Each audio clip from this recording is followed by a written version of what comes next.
Bonjour les amis, bienvenue à bord de notre machine à explorer l'histoire. Aujourd'hui, je vous invite à découvrir avec moi une des grandes figures de l'histoire de notre pays.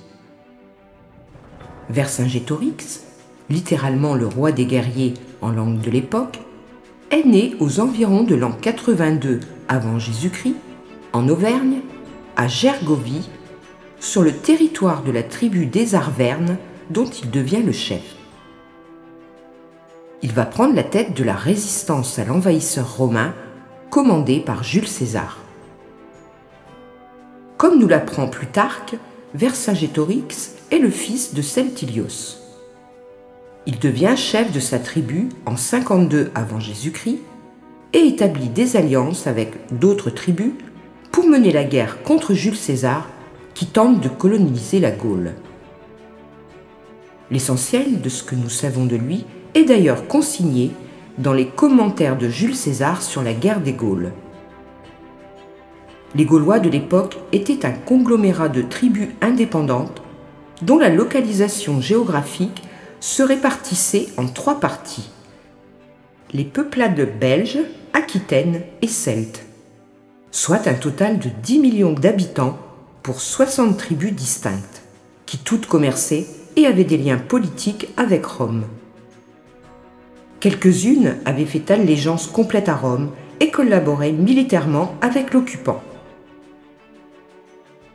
Vercingétorix, étant jeune, avait vu César envahir la Gaule et tenter de soumettre les Gaulois à l'autorité de Rome.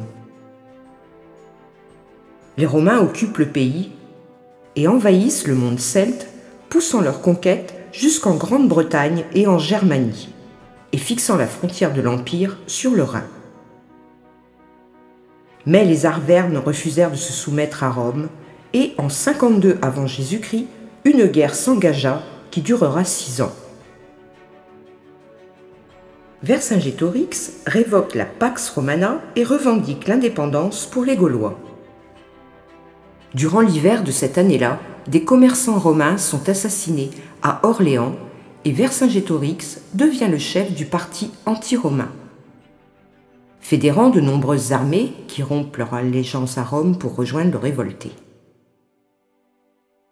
Jules César dénie toute autorité à Vercingétorix et le présente comme l'ennemi de Rome au Sénat romain, recevant de celui-ci les pleins pouvoirs pour le combattre.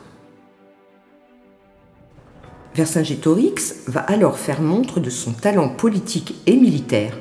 Il organise la résistance en utilisant la guerre de harcèlement et il s'emploie à fédérer les tribus gauloises contre César et ses légions romaines.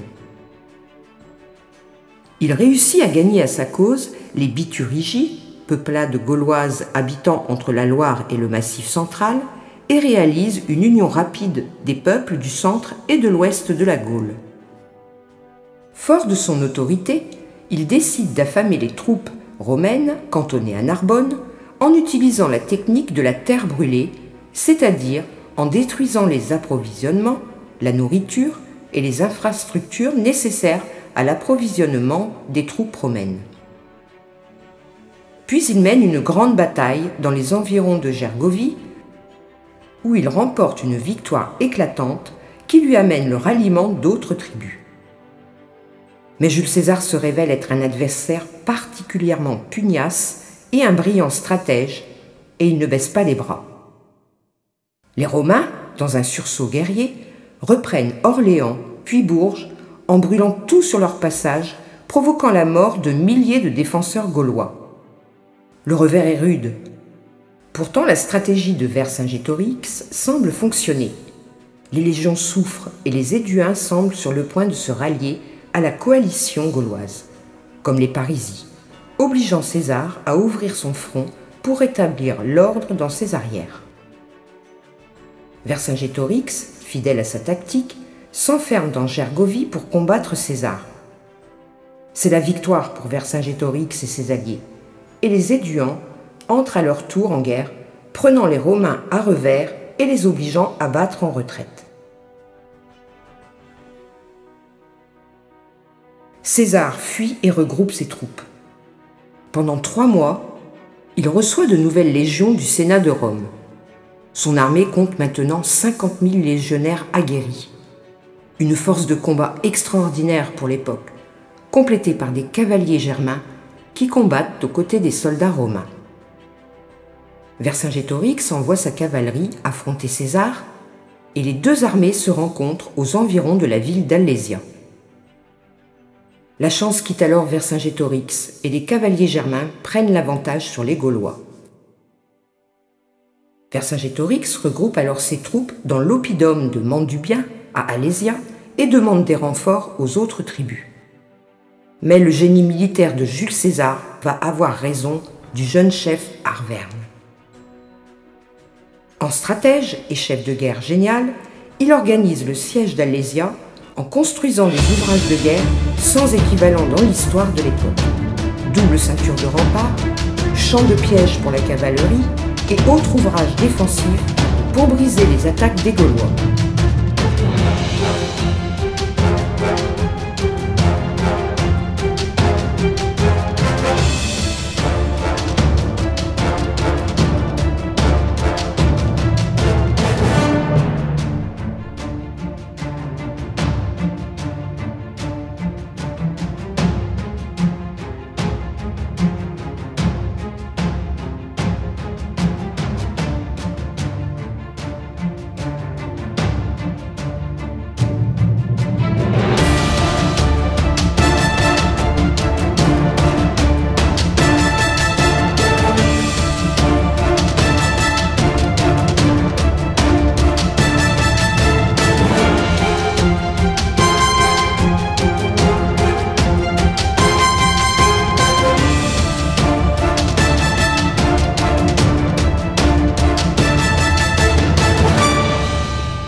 Et il réduit les Gaulois à la famine, laissant mourir de faim les femmes et les enfants dans le no man's land entre les armées où ils s'étaient réfugiés en implorant la pitié des Romains et affaiblissant ainsi les combattants assiégés.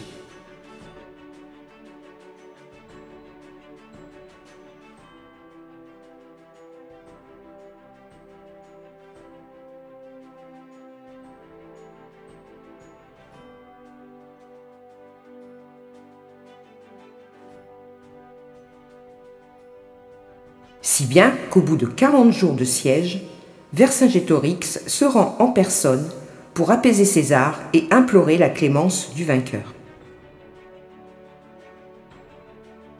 Mais César ne sera pas magnanime. Il réduit en esclavage tous les combattants et donne à chaque légionnaire romain un esclave gaulois.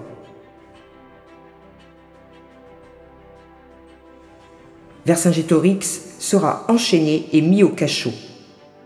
Exhibé derrière le char de César lors de son défilé triomphal à Rome, il sera exécuté sur ordre du Sénat après les festivités.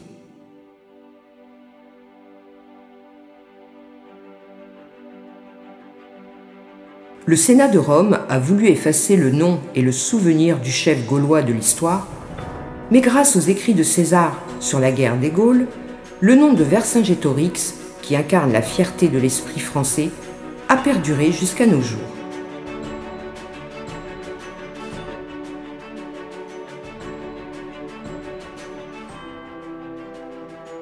Et c'est Napoléon le IIIe qui fit dresser une statue en l'honneur du chef rebelle sur le site présumé d'Alésia en Bourgogne, et qui exalta le souvenir du grand chef militaire malheureux.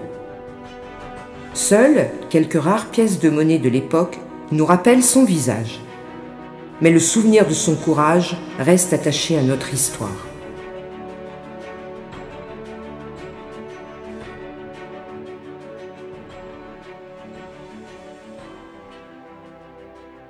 Je vous dis à bientôt, mes amis, pour un nouveau voyage dans notre histoire de France.